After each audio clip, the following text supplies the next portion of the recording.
is. Okay, Oklahoma State goes to Ames and loses 24-21. And Ted, this game was pretty much exactly what we expected it to be. Knew this one was going to be a physical football game.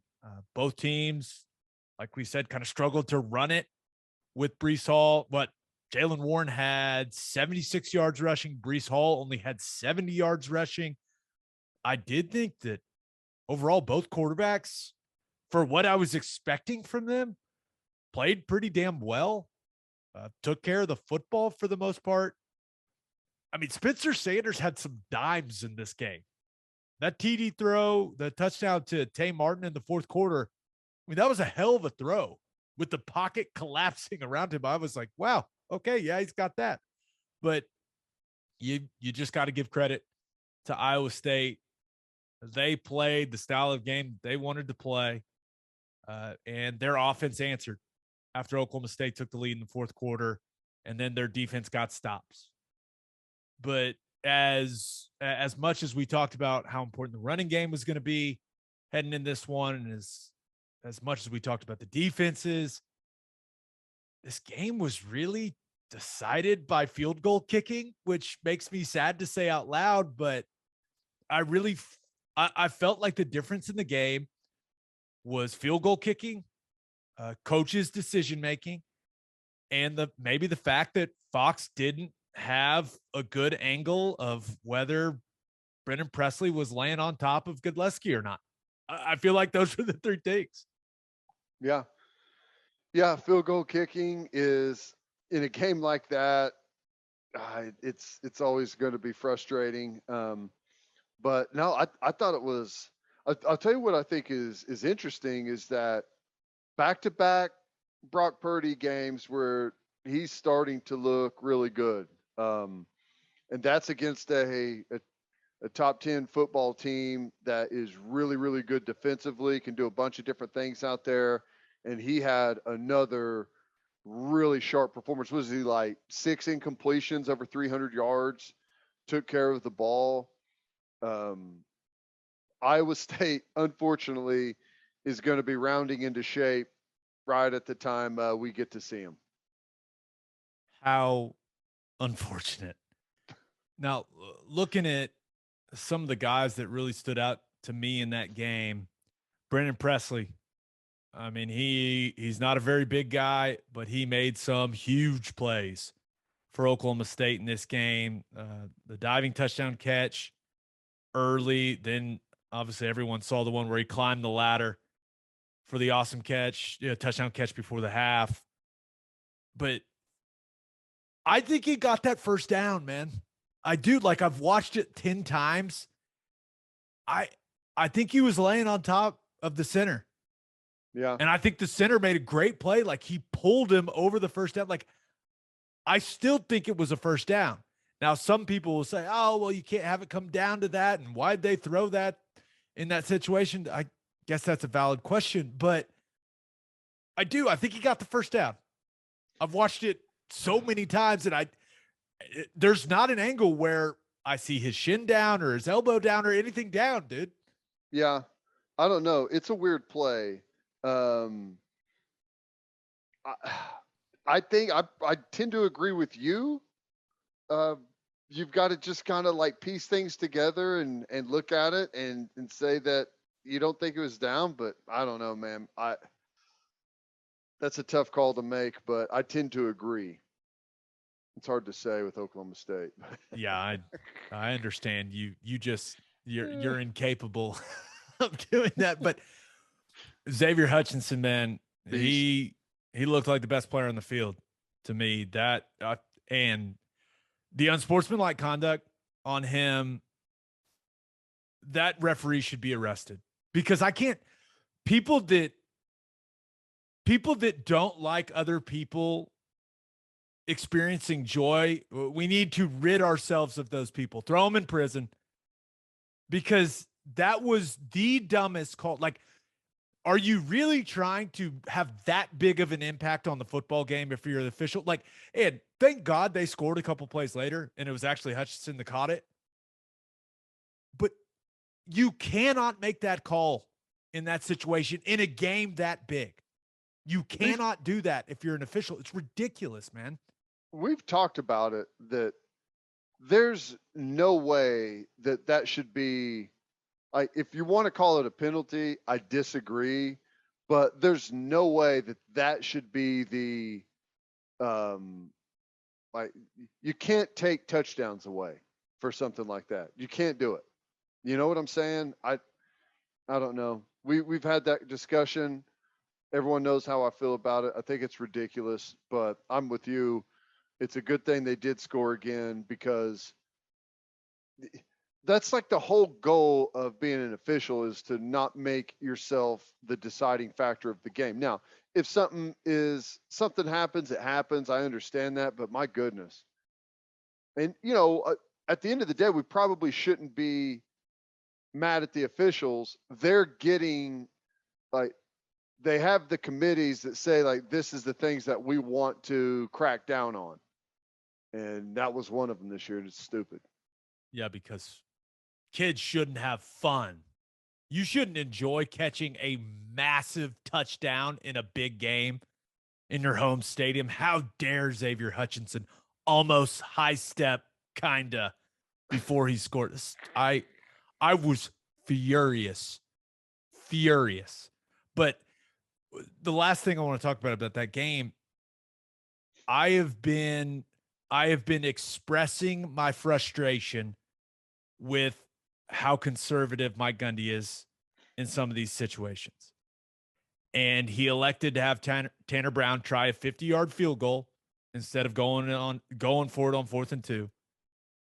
On the other side, and then again, he thought it was 4th and 1 midway through the third quarter. He trots Brown out there again. Now this is a kick you should make. There's no doubt about it, but he missed that one. I thought he should have gone for it then too. I mean, give the ball to Jaylen Warren. It's 1 yard. Yeah, I don't know. Those calls are always it's easy to criticize those, but you should be able to make a field goal, number one. And they were having a hard time running the football. I have a hard time. There's some calls that he's made in the past that I've thought were really bad. These, I don't know. I know it's easy to say it's a dumb call at the end, but if Caleb Williams doesn't come in and take the ball from Kennedy Brooks, well, that was a dumb call too, going for it on your own into the field when you just gave up a scoring drive to Kansas. So it's hard, man. Just make the field goals and it's a little bit easier, Yeah. That's why you be nice to kickers, Ted. I've been telling you for this for years. But I will say I did love how aggressive Matt Campbell was in some of those situations, especially early. They went forward to 4th and goal.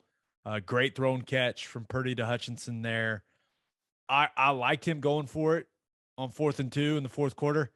I hated the play call. I don't know why they would run Brock Purdy in that situation. That was I don't know how him running that play instead of getting the ball to Breece Hall or throwing it to Hutchinson or Kohler. Like I don't know how you say, yes, 4th and 2, we're dialing up the Sam Ehlinger run game for Brock Purdy.